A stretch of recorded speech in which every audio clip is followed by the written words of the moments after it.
By 9 that morning, my phone had stopped ringing in any way that resembled politeness. It just vibrated, over and over, a long, uneven buzz against the kitchen counter of my new apartment, the one my family didn't have the address for yet.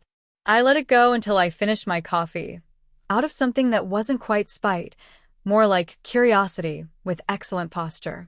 When I finally looked, the screen said 124 missed calls. 14 were from my mother.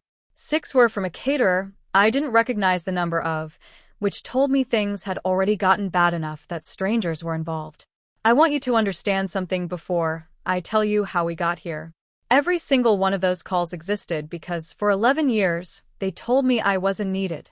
Before we get into what happened that morning, hit subscribe and turn on your notifications because you'll want to see how this one ends. Tell me in the comments, what's the highest number of missed calls you've ever seen after someone finally realized what you actually did for them?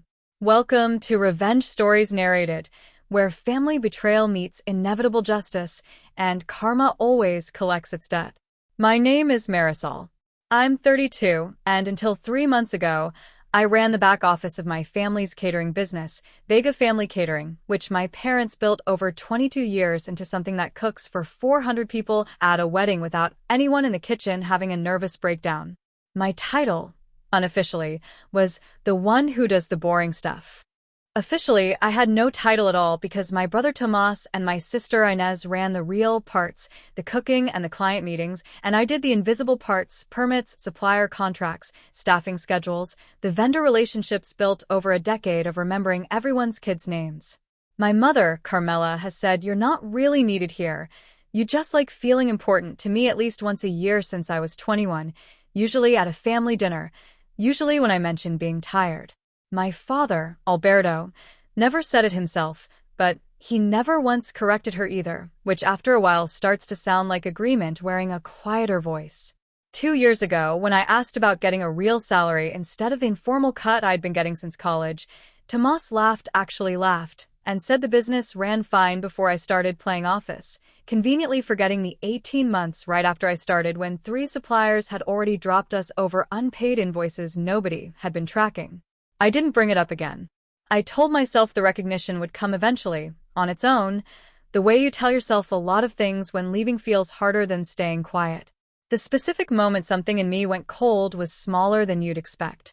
Inez got engaged, and at the engagement dinner, my mother stood up to toast the family's success, listed everyone's contributions to the business by name, cooking, client relationships, the vision, and finished with a line about how grateful she was for everyone who really built this, a sentence constructed so carefully around my name that I checked afterward to make sure I hadn't imagined the omission. Nobody else at that table noticed. I noticed. I sat there smiling through a specific, quiet humiliation, the kind that doesn't announce itself. It just sits in your chest for the rest of the night while you keep passing the bread basket like nothing happened.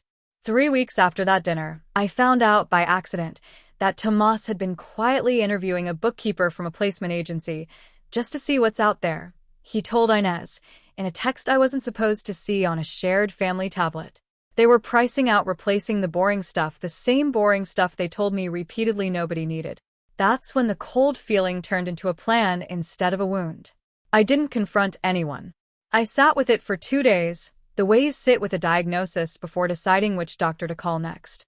I went back through what I actually did, quietly on paper in a notebook I kept in my car, 41 active supplier relationships, none of which existed in writing anywhere except my personal notes and a handful of business cards.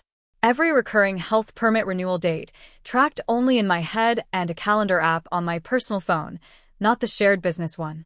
The passwords to 3 vendor portals that had been reset so many times nobody but me remembered the current ones.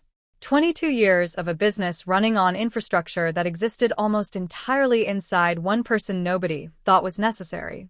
I applied for a logistics coordinator position at a hotel group across town, the kind of job that comes with an actual salary, an actual title, and actual paperwork acknowledging that I exist. I got an offer within 3 weeks. I didn't tell my family I'd interviewed anywhere. I gave formal notice in writing 2 weeks before my start date, the way you're supposed to at a real job, which is the exact moment I found out how little my formal notice was going to matter to them. If you've ever found out your family was already planning to replace you while telling you that you weren't needed, hit like right now. Tell me in the comments if you've ever discovered a decision that was made about you before anyone bothered telling you. My mother read my resignation letter, laughed, the same way Tomas had 2 years earlier, and said I was being dramatic, that I'd be back within a week because I liked feeling important too much to actually leave. Nobody redistributed my responsibilities. Nobody asked me to train anyone. Nobody, as far as I could tell, took the letter seriously at all, which was, in its own way, the most honest thing any of them had said to me in years. I spent my last 2 weeks doing exactly my job and nothing more. I didn't volunteer anything I wasn't asked for. I didn't mention the permit renewal quietly coming due the following month. I didn't mention that our largest supplier's contract had an automatic price increase clause that only I had ever caught and renegotiated every year. I copied my own notes, the 41 contacts, the passwords, the renewal calendar, onto a personal drive because they were my notes built on my time, and I wasn't leaving them behind out of guilt. I no longer owed anyone. My last day was a Friday. Nobody said goodbye in any way that acknowledged it was actually happening. I started my new job that Monday. The first cracks showed up 11 days later, a routine wedding for 180 guests, the kind of event Vega Family Catering had handled dozens of times without incident. Except the walk-in cooler needed a part replaced, and the maintenance company we used had my personal cell number on file as the primary contact, not the business line, because I was the one who'd always called them. Nobody else had ever spoken to that maintenance company in 4 years. The morning of the missed calls was the following weekend, a much bigger event, a corporate holiday party for 250 people, booked 8 months earlier, worth more than any single event they'd done that year. The health permit renewal I'd mentioned to no one had quietly lapsed 3 days prior. The inspector who showed up for a routine check that Saturday morning found the business operating on an expired permit at the exact hour prep for a $250,000 year's largest event was supposed to begin. That's the morning of the 124 calls. I found out later from Inez, who called me eventually not to apologize but to ask, plainly, if I still had the notebook, that the inspector had shut down prep for 4 hours while Tomas scrambled to find paperwork he didn't know existed, paperwork I'd renewed quietly every year without anyone ever asking how. The corporate client, watching their holiday parties catering unravel in real time over a lapsed permit nobody could locate, canceled the contract outright and requested a full refund. Word travels fast in a catering town that size. 2 other clients quietly pulled upcoming bookings within the month, citing concerns about reliability. I didn't answer the calls. Not out of cruelty, though I understand if it sounds that way. I answered exactly one, my father's 2 days later, and told him, calmly, that I hoped they'd found the renewal paperwork eventually and that I was doing well at my new job. Thank you for asking. He hadn't asked. That was, in its own quiet way, the whole conversation.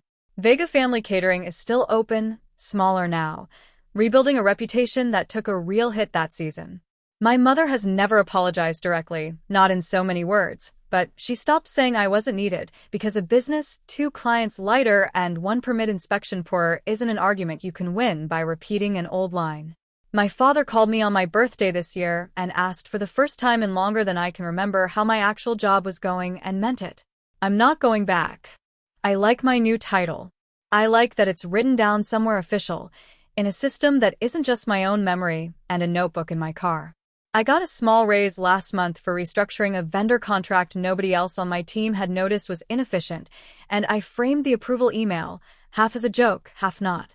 If you've ever been told you weren't needed by people who were quietly depending on you the whole time, tell me about it in the comments. Subscribe if you want more stories like this one, and I'll see you in the next.